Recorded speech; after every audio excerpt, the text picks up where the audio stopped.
समुद्र मंथन की कहानी हिंदू पुरानी कथाओं में विशेष महत्व रखती है। यह हमारे पुराणों में एकमात्र ऐसी कहानी है जिसमें देवता और असुर एक साथ आते हैं और एक सामान्य उद्देश्यों के लिए आपस में हाथ मिलाते हैं। समुद्र मंथन की कथा हमें विष्णु पुराण और भागवत पुराण में देखने को मिलती है। यहाँ तक कि सर्वोच्च त्रिमूर्ति ब्रह्मा, विष्णु और शिव भी इस प्रयास को सफल बनाने के लिए एक महत्वपूर्ण भूमिका निभाते हैं। इस कहानी में संपूर्ण मानवता के लिए कई मूल्यवान सबक भी हैं। यदि हम इन पाठों को समझ सके तो ये हमारे जीवन को बेहतरी की तरफ ले जा सकते हैं। तो मैं इस वीडियो के अंत में इन पाठों पर चर्चा भी करूंगा। तो इस कहानी की शुरुआत महर्षि दुर्वासा के श्राप के वजह से हुई थी। भगवान इंद्र देवताओं और स्वर्ग के राजा हैं। वह वर्षा और तूफान के भी स्वामी हैं। एक बार इंद्रदेव अपने हाथी पर सवार होकर जा रहे थे। तभी रास्ते में उन्हें महर्षि दुर्वासा दिखाई देते हैं। महर्षि दुर्वासा अपने सर्वोच्च ज्ञान के लिए पूरे विश्व में पूजनीय थे और उनके ज्वालामुखी जैसे क्रोध के कारण उनसे सभी डरते भी थे। रास्ते में श्री दुर्वासा जी ने इंद्रदेव को एक शुभ माला प्रदान की। इंद्र ने निम्रता से वह माला स्वीकार कर ली। महर्षि दुर्वासा को सम्मान दिखाने के लिए उन्होंने उस माला को अपने हाथी के सूंड पर रख दिया। हुआ कुछ यूं कि उस माला की खुशबू इतनी मदक थी कि उसने मधुमक्खियों को अपनी ओर आकर्षित कर लिया। मधुमक्खियों को अचानक से देखकर वो हाथी डर गया और उसने उस माला को जमीन पर फेंक दिया। श्री दुर्वासा ने इसे अपमान के रूप में देखा और उन्होंने इंद्र और स्वर्ग के सभी देवताओं को अपनी शक्तियां और भाग्य को खोने का श्राप दे दिया। जल्द ही इंद्र और सभी देवताओं ने अपनी सारी शक्तियां और अपनी चमक खो दी। असुरों के राजा बाली ने मौका देखकर स्वर्ग पर आक्रमण कर दिया। दुर्वासा के श्राप की वजह से सारे देवता बड़ी आसानी से हार गए। बाली तीनों लोगों का राजा बन गया। अपनी सारी शक्तियां और धन खोने के बाद इंद्र और सारे देवता पूरी धरती पर इधर उधर घूम रहे थे। जब उनकी स्थिति असहनीय हो गई तो उन्होंने सलाह लेने के लिए ब्रह्मा के पास जाने का फैसला किया।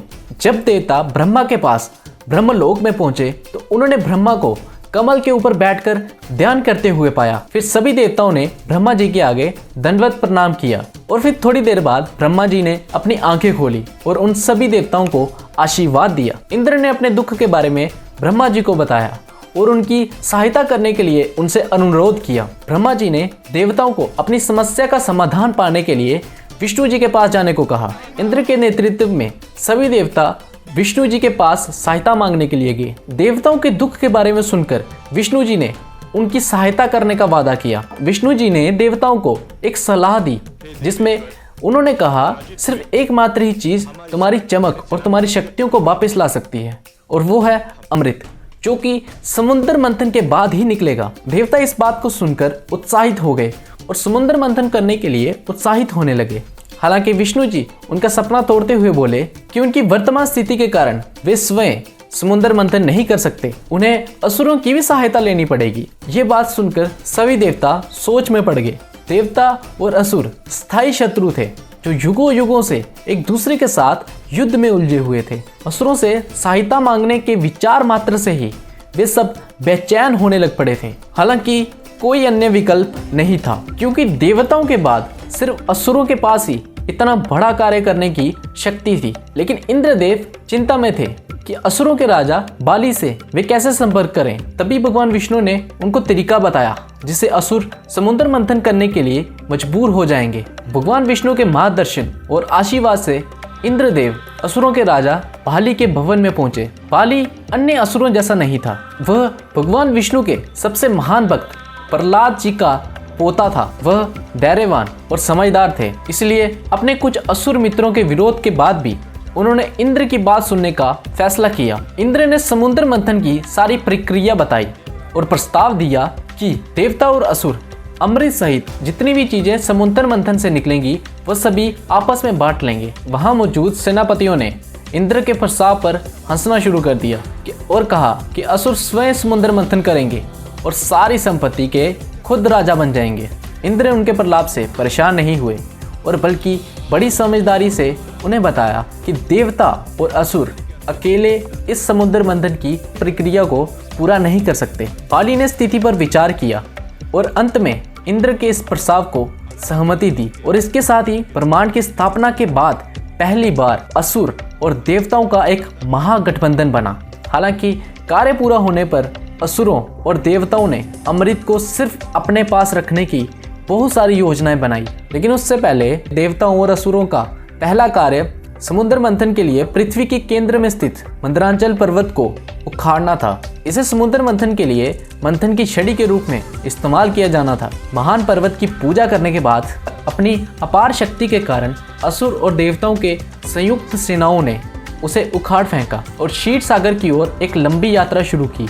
मंदरा पर्वत के भारी वजन होने के कारण कुछ उसका वजन सहन नहीं कर पाए और उसके नीचे आकर कुचले गए। उसी समय भगवान विष्णु अपने शक्तिशाली वाहन गरुड़ की पीठ पर बैठकर वहां पहुंचे। भगवान विष्णु ने पर्वत को पंख की तरह उठाया और गरुड़ की पीठ पर रख दिया और फिर उन्होंने सभी मृत देवताओं और असुरों को पुनर्जीवित कर दिया। विचार की गति से भी तेज उड़ते हुए गरुड़ जी ने मंदराचल पर्वत को क्षीर सागर के मध्य में रख दिया और फिर गरुड़ वहां से तेजी से उड़कर गायब हो गए। फिर भगवान विष्णु ने देवताओं और असुरों को पाताल लोक में जाने को कहा और उन्हें कहा कि नागों के राजा वासुकी को समुद्र मंथन में मंथन की रस्सी बनने के लिए अनुरोध करो।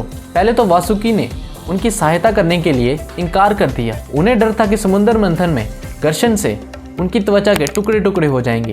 देवताओं ने उन्हें बताया कि भगवान विष्णु ने उनसे वादा किया है कि वे उन्हें कोई कष्ट नहीं होने देंगे और उन्होंने अमृत का एक बड़ा हिस्सा भी वासुकी जी को देने का वादा किया। वासुकी जी ने यह सुनकर उनके अनुरोध को तुरंत ही स्वीकार कर लिया और उनके साथ क्षीर सागर की यात्रा शुरू की। फिर थोड़ी ही देर में असुर, देवता और वासुकी क्षीर सागर के मध्य में जहां मंदराचल पर्वत रखा गया था वहां पहुंचे। वासुकी रस्सी की तरह पर्वत के चारों ओर लिपट गए और सभी देवता और हर कोई मंथन के लिए तैयार खड़ा था। फिर विष्णु के निर्देश पर देवताओं को वासुकी का सिर पकड़ने को कहा और असुरों को वासुकी की पूंछ पकड़ने को कहा। फिर शक्तिशाली और घमंडी असुरों ने वासुकी की पूंछ पकड़ने से इनकार कर दिया। उन्होंने गर्व से कहा कि उनका स्थान देवताओं से ऊंचा है और इसलिए वो सांप की पूंछ नहीं पकड़ेंगे, जिसे अशुभ माना जाता था। विष्णु ने देवताओं को संदेश दिया और फिर तुरंत ही देवताओं ने वासुकी का सिर छोड़कर उनकी पूंछ पकड़ ली और फिर उन्होंने समुद्र मंथन शुरू किया। महान पर्वत पहले एक दिशा में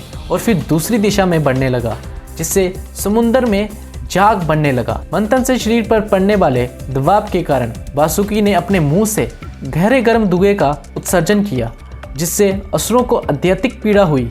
उनकी त्वचा काली हो गई, लेकिन वे अविचलित होकर मंथन करते रहे। मंथन ने धीरे धीरे गति पकड़ ली। देवता और असुर पूरे जोश से वासुकी को खींच रहे थे। जल्दी वहां सबकी बाहें दुखने लगी और उनके शरीर भी जवाब देने लगे थे, लेकिन समुद्र से कुछ भी नहीं निकला। वे अधीर तो हो रहे थे, लेकिन उन्होंने कभी रुकने के बारे में नहीं सोचा। लेकिन जल्दी थोड़ी देर बाद मंदराचल पर्वत समुद्र में डूबने लगा, क्योंकि इसके आधार पर कोई समर्थन नहीं था। यह देखकर देवता और असुर बहुत निराश होने लगे। जैसे ही महान पर्वत उनकी आंखों से ओझल होने लगा, अमृत पाने की उनकी उम्मीद भी धुंधली होने लगी, क्योंकि पर्वत के बिना मंथन असंभव था। इसलिए फिर से उन्होंने सहायता के लिए विष्णु जी को पुकारा। तभी भगवान विष्णु कूर्म अवतार लेते हैं और वे बहुत बड़े कछुए के आकार में समुद्र में प्रकट होते हैं। कहा जाता है कि वो कछुआ 1000 योजन लंबा और 1000 योजन चौड़ा था। वो कछुआ तेजी से मंदराचल पर्वत के नीचे चला गया और मंदराचल पर्वत को अपनी पीठ पर रख लिया। फिर उस कछुए ने उस मंदराचल पर्वत को फिर से सतह पर उठाया। जैसे ही पर्वत स्थिर हुआ, देवताओं और असुरों ने एक बार फिर मंथन शुरू कर दिया। जैसे ही पर्वत अपने खोल पर घूमा, कछुए अवतार विष्णु को गुदगुदी महसूस हुई। भगवान ब्रह्मा इसे स्थिर करने के लिए मंदरा पर्वत के शीर्ष पर बैठे। जैसे ही मंथन ने गति पकड़ी, समुद्र में कुछ हलचल हुई। तभी सभी उत्साहित हो गए और क्षीर सागर की गहराई की ओर देखने लगे कि यह मंथन पहले क्या उपहार भेजेगा। और जब पहली चीज सतह पर प्रकट हुई तो उसने पूरी दुनिया के अस्तित्व के लिए खतरा पैदा कर दिया। क्षीर सागर से जो सबसे पहली चीज निकली थी वो था हलाहल फिश, जो पूरे ब्रह्मांड में सबसे शक्तिशाली जहर था। यह इतना जहरीला था कि इसके धुएं से वहां मौजूद सभी लोगों की सांसें भी छिन गई। तभी सभी लोग मदद के लिए भगवान विष्णु के पास पहुंचे। भगवान विष्णु ने उन्हें बताया कि हलाहल को भस्म करने की शक्ति केवल महादेव भगवान शिव में है। उनकी सलाह पर सभी लोग शिव के पास गए और उनसे उन्हें निश्चित मृत्यु से बचाने का अनुरोध किया। भगवान शिव ने एक बार भी नहीं सोचा।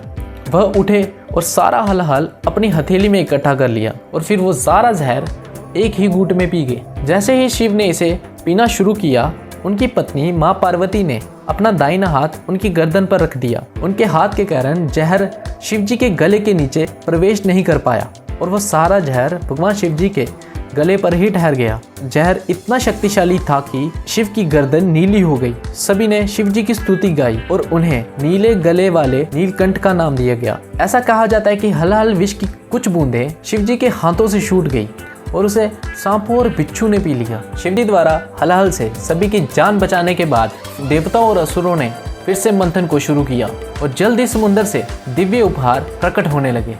क्षीर सागर से निकलने वाली वस्तुएं और दिव्य प्राणी कुछ इस प्रकार थे। कामधेनु, एक इच्छा पूर्ण करने वाली गाय जो भगवान ब्रह्मा द्वारा सप्त ऋषियों को दी गई ताकि वो उस गाय की दूध से घी बनाकर उस घी को हवन में प्रयोग कर सके। फिर उसमें से निकला एरावत, एक दिव्य हाथी जिसे इंद्र ने अपनी सवारी के रूप में लिया। उचेश्रवा, जो पंखों वाला एक दिव्य घोड़ा था जो विचार की गति से उड़ सकता था। इस पर बाली ने दावा किया था। परिजात वृक्ष, स्वर्गीय सुगंधित फूलों वाला एक सदाबहार वृक्ष, इसे देवताओं द्वारा स्वर्ग में लिया गया। वारुणी, जो शराब और अन्य नशीले पदार्थों की देवी थी, ऑब्वियसली उसे असुरों ने ही चुना।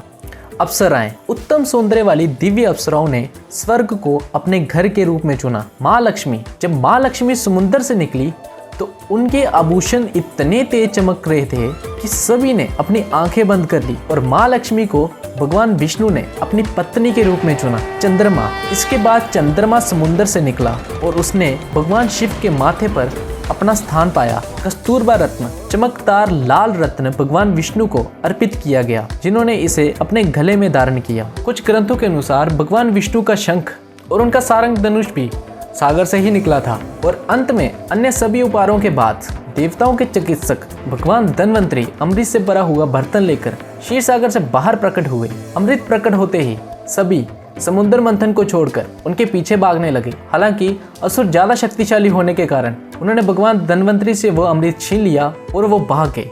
इसके बाद मची अफरा तफरी में कुछ अमृत की बूंदें धरती पर पड़ गई और इन्हीं जगहों पर हर 12 साल के बाद कुंभ मेला मनाया जाता है। ये जगहें हैं प्रयागराज, हरिद्वार, उज्जैन और नासिक। देवताओं ने नाराज चेहरे से भगवान विष्णु की तरफ देखा। विष्णु जी ने मुस्कुराते हुए उन्हें इंतजार करने का इशारा दिया। इसी बीच अमृत के लिए असुरों में दंगा भड़क गया। हर कोई इसे सबसे पहले पीना चाहता था। फिर एक पायल की ध्वनि असुरों को सुनाई दी और उनका सारा ध्यान उस पायल की ध्वनि की ओर चला गया। जैसे ही वह पीछे मुड़े वे आश्चर्यचकित रह गए। उनके बीच सबसे खूबसूरत महिला खड़ी थी। उन्होंने ऐसी सुंदर कन्या कभी नहीं देखी थी और वे उसकी सुंदरता में इतने लीन हो गए कि उन्हें अमृत का भी ख्याल भूल गया। वे सारे असुर उसके चारों ओर इकट्ठे हो गए और उससे पूछा कि वो कौन है और वो कहाँ से आई है। महिला ने बताया कि उसका नाम मोहिनी है और वो इस इलाके से गुजर रही थी और वहां से आई तेज आवाजों से उसका ध्यान भटक गया। वो हंगामे के कारण को जानने के लिए वहां नीचे आ गई। उसकी सुंदरता से प्रभावित होकर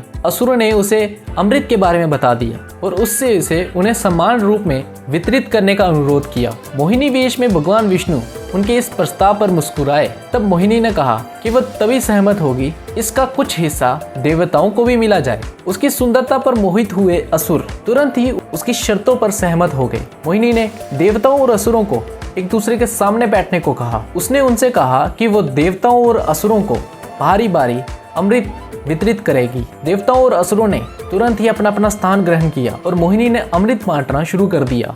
मोहिनी ने इंद्र के साथ शुरुआत की और जैसे ही वो असुर राजा बाली की ओर मुड़ी उसने सावधानी से बर्तन बदल दिया। एक एक करके सभी देवताओं को अमृत मिलना शुरू हुआ और असुरों को साधारण पानी मिलता रहा। लेकिन इस छल पर किसी भी असुर की नजर नहीं पड़ी। हालांकि सर्वबानु नाम के एक असुर ने बर्तन बदलते समय मोहिनी को पकड़ लिया। उसने चुपचाप अपने जादू का इस्तेमाल किया, खुद को एक देव के रूप में पश्चरण किया और सूर्य और सोम के बीच बैठ गया। जैसे ही मोहिनी उन्हें अमृत देने आई और उनके हाथों में अमृत डाला, सूर्य और सोम ने उन्हें पहचान लिया और तुरंत मोहिनी को सूचित किया। भगवान विष्णु ने तुरंत अपना रूप छोड़ दिया और अमृत के शरीर में प्रवेश करने से पहले अपने सुदर्शन चक्र का उपयोग करके उसका सिर काट दिया। हालांकि क्योंकि उसने अमृत पी लिया था इसलिए उसका सिर अमर हो गया। उस दिन से उसका सिर राहु और धड़ केतु नाम से जाने जाने लगा और दोनों दिव्य पिंड बन गए। और विष्णु को अपनी पहचान बताने का बदला लेने के लिए राहु ग्रहण के दौरान और चंद्रमा को निगल जाता है। हालांकि चूंकि उसका कोई नहीं है, सूर्य और चंद्रमा दोनों उसके गले से निकलते हैं और फिर से पूर्ण हो जाते हैं। जैसे ही असुरों को भगवान विष्णु के धोखे के बारे में पता चलता है, उन्होंने देवताओं पर हमला कर दिया। हालांकि देवता जो अमृत के प्रभाव से अब पहले से ज्यादा शक्तिशाली थे, देवताओं ने असुरों को आसानी से हरा दिया और धर्म ने एक बार फिर से पूरी दुनिया में अपना स्थान पाया। समुद्र मंथन उस उथल पुथल का प्रतीक है जो हम सभी के बीच चलती रहती है। यह अशांति, धर्म और अधर्म के बीच निरंतर चलने वाले युद्ध के कारण होती है। कलयुग के दौरान अधर्म मजबूत हो जाता है और धर्म थोड़ा कमजोर पड़ जाता है, क्योंकि धर्म का मार्ग कठिनाइयों से भरा हुआ होता है। धर्म की विजय सुनिश्चित करने के लिए, उसे साकार करने के लिए, हमारे अंदर अच्छाई की सच्ची क्षमता के लिए हमें अपने विचारों के मंथन करने की जरूरत है। हमारी आत्मा की चेतना मंत्रा पर्वत है। विशाल पर्वत की तरह हमारी चेतना भी हमारे हृदय में अपना स्थान पाती है। हमारी समस्या और बाधाएं हमारे मन में जहर भर देती हैं। वे जहर उगलने वाले भगवान वासुकी द्वारा व्यक्त किए जाते हैं। शिव ज्ञान, स्थिरता और धैर्य का प्रतीक है, जो सभी नेगेटिव थॉट्स एंड एनर्जीज को शोषित कर देता है। सभी गुड क्वालिटीज और पॉजिटिव एटीट्यूड जो हम आत्मा की इस पसीने से प्राप्त करते हैं, वे एक दिव्य रत्न है। और अंत में भगवान धन्वंतरी मन, शरीर और आत्मा की चरम स्थिति का प्रतीक है। इन तीनों का संयोजन ही किसी व्यक्ति को अमृत, सर्वोच्च चेतना और मोक्ष का उपहार प्राप्त करता है। यह मंथन हम सभी में चल रहा है, लेकिन यह हम सब पर निर्भर करता है कि हम अमृत प्राप्त करें या हलाल विष का शिकार बने। और ये थी समुद्र मंथन की कहानी। तो आपको ये वीडियो कैसी लगी? अगर आपको ये वीडियो अच्छी लगी तो कमेंट, लाइक, शेयर और सब्सक्राइब कर देना, और प्लीज सब्सक्राइब जरूर कर देना। मिलते हैं अगली वीडियो में। जय हिंद, जय श्री राम।